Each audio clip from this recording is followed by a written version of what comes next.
Hello traders, welcome back to this platform.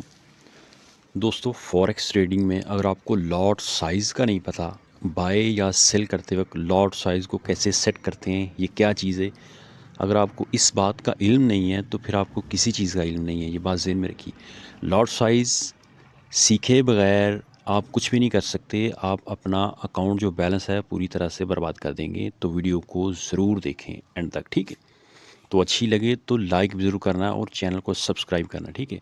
चलिए अब हम असल मुद्दे पे आते हैं। लॉट साइज़ के दोस्तों तीन आप कह लें कि इनके तीन हम इनको मान के चलेंगे, जिस तरह के आप स्टैंडर्ड लॉट, मिनी लॉट और माइक्रो लॉट, ठीक है। अब इसको किस तरह हमने, मैं आपको आखिर पे लाइव बाय या सेल करके भी दिखाऊंगा कि लॉट साइज़ को आप किस तरह रख सकते हैं, ठीक है। ये बहुत ज़रूरी टॉपिक है। अच्छा जी, ये सबसे पहले ऊपर है हमारे पास स्टैंडर्ड लॉट, ठीक है। स्टैंडर्ड लॉट में क्या होता है, जब भी आप मार्केट में एंट्री लेते हैं ना, तो हम स्टैंडर्ड लॉट के लिए 1.00 ये हमारा एक स्टैंडर्ड लॉट होता है और इसका पिप वैल्यू होता है। पिप वैल्यू हमारे पास है $10। अब ये क्या चीज़ है, स्टैंडर्ड लॉट 1.00 यानी एक जो होगा ना, ये स्टैंडर्ड लॉट होगा, एक लॉट स्टैंडर्ड लॉट होगी, ठीक है। इसे आप दो भी कर सकते हैं 2.00, इसे आप अढ़ाई भी कर सकते हैं 2.50, इस तरह ये अढ़ाई लॉट साइज़ हो जाएगी। इस ऊपर नीचे आप कर सकते हैं, ठीक है।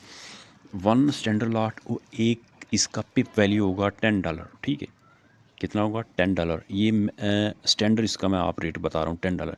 इसके कुछ करेंसी पेयर होते हैं, जैसे कि USD JPY, USD कैड हो गया, उसी तरह यूरो GBP JPY, इस तरह के जितने पेयर हैं ना, उनमें ये किसी में ये $7 होते हैं पर लॉट, किसी में $7, $7, किसी में $8, किसी में $10, ठीक है। तो हम $10 को ही मान के चलेंगे, ठीक है। उसके नीचे आ जाता है हमारे पास ये मिनी लॉट। मिनी लॉट में ये होता है, मिनी लॉट में ये होता है, हम रखते हैं 0.1 का, ठीक है। 0.10 का हमारा लॉट साइज़ होता है इसे, और इसका पिप वैल्यू होता है, ये आपके सामने पिप वैल्यू होता है इसका $1, ठीक है। $1 अगेन वही, और करेंसी पेयर के हिसाब से इसका पिप वैल्यू ऊपर नीचे थोड़ा सा हो सकता है, ठीक है। तो इसमें इसमें वही रूल है। आप 0.2 भी कर सकते हैं, 2 मिनी लॉट हो जाएंगी, 0.3 भी कर सकते हैं, 3 मिनी लॉट हो जाएंगी, ठीक है। तो ये होगी मिनी। उसके बाद आ जाता है नीचे हमारे पास माइक्रो लॉट, ठीक है। माइक्रो लॉट का यही फंडा है, इसका 0.01 होगा। इसके आप माइक्रो लॉट साइज में 0.01 हम इसका रखेंगे, और हमारा ये होगा हमारे पास, इसका पिप वैल्यू होगा। अब पिप वैल्यू का आप क्या, ये भी मैं आपको आगे चल के बताऊँगा। पिप वैल्यू ये होता है कि इसका हमारा पिप वैल्यू है 10 सेंट, 0.1 सेंट, ठीक है। यानी ये 10 सेंट बनते हैं, ठीक है। तो माइक्रो लॉट का कितना होगा, ये माइक्रो लॉट है 0.01, और इसका वैल्यू होगी पिप, पर पिप इसकी वैल्यू होगी 0.1, 10 सेंट तकरीबन इसका वैल्यू होगा, पिप वैल्यू, ठीक है। अब ये कहानी उम्मीद है कि आपको समझ में आ गई होगी। मैं आगे चल के आपको मज़ीद आसान करता हूँ। फ़िलहाल ये बताना ज़रूरी था। सबसे पहले अगेन आप देख लें, इसका स्क्रीनशॉट ले लें। स्टैंडर्ड लॉट 1.00 पिप वैल्यू $10, मिनी लॉट 0.10 पिप वैल्यू $1, माइक्रो लॉट 0.01 पिप वैल्यू 0.1 सेंट, ठीक है। अब आगे की कहानी आपको बताता हूँ। अच्छा जी, ये हम आ गए हैं अपने मोबाइल से, चूँकि मैं वीडियो रिकॉर्ड कर रहा हूँ, ये हमारे लाइव चार्ट पे हम आ गए हैं, ठीक है। इसका मैं सिंपल यहाँ पे क्लिक करता हूँ, अगर राइट साइड पे ऊपर देखेंगे, यहाँ पे क्लिक करता हूँ तो ये हमारे पास एक बाय और सेल का ऑप्शन ओपन हो जाएगा, ठीक है। तो लॉट साइज़ हमेशा ये बात ध्यान में रखनी है, जब भी आपने ट्रेड एंट्री लेनी है बाय या सेल की, तो ये हमारे पास बिल्कुल मिड में आपको नज़र आ रहा है लॉट साइज़, ये लाजमी सेट करना है।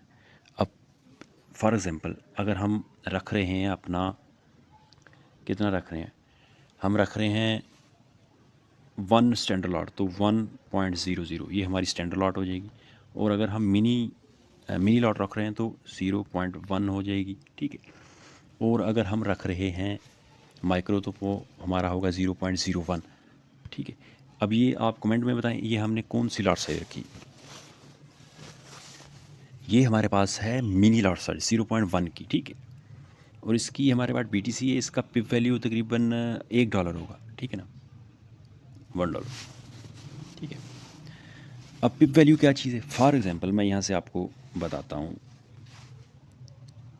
मार्केट का प्राइस है यहाँ पे, ये चल रहा है, ठीक है, ये आपके सामने। फॉर एग्जांपल यहाँ पे मार्केट खड़ा है, ये एग्जांपल लेके चलते हैं, यहाँ पे मार्केट का प्राइस है $100, ठीक है, $100। तो हमने किया बाय 0.1 की लॉट से हमने बाय किया, और यहाँ से मार्केट चला जाता है ऊपर, ये आ जाता है $110 पे, ठीक है। तो हमें कितना प्रॉफिट होगा? क्योंकि ये कितना ऊपर गया, 10 पिप गया, नीचे 100 था, 100 पे बाई किया, 110 हो गया, यानी 10 पिप। अब अगर आपको पिप्स का नहीं पता तो उसके लिए भी रिक्वेस्ट ही कर सकता हूँ, नीचे मैं लिंक दे दूँगा, लिंक पे क्लिक करें और पिप्स वाली वीडियो लाजमी जाके देखें, ठीक है। 110 पिप के मार्क, अब हमें कितना प्रॉफिट हुआ? चूँकि मैंने आपको पहले बता चुका हूँ, हमें होगा $10 प्रॉफिट, क्योंकि हमने मिनी लॉट रखा है, ठीक है।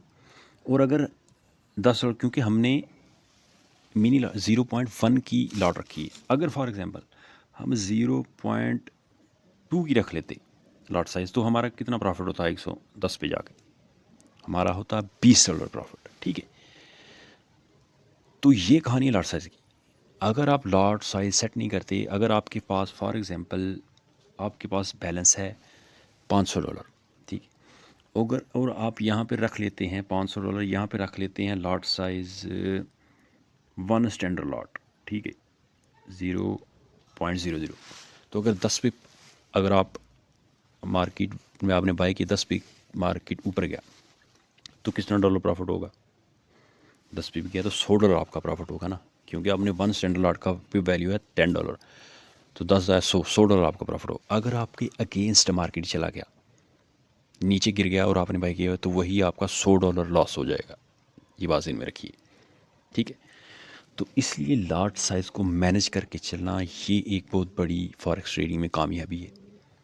अब रिस्क मैनेज कैसे करते हैं, रिस्क रिवॉर्ड क्या होता है, यानी कितना लॉट साइज़ रखेंगे तो आपने कितना रिस्क लेना है, ये कहानी में आने वाली वीडियो में देने वाला हूँ, इसलिए चैनल को सब्सक्राइब कर लें।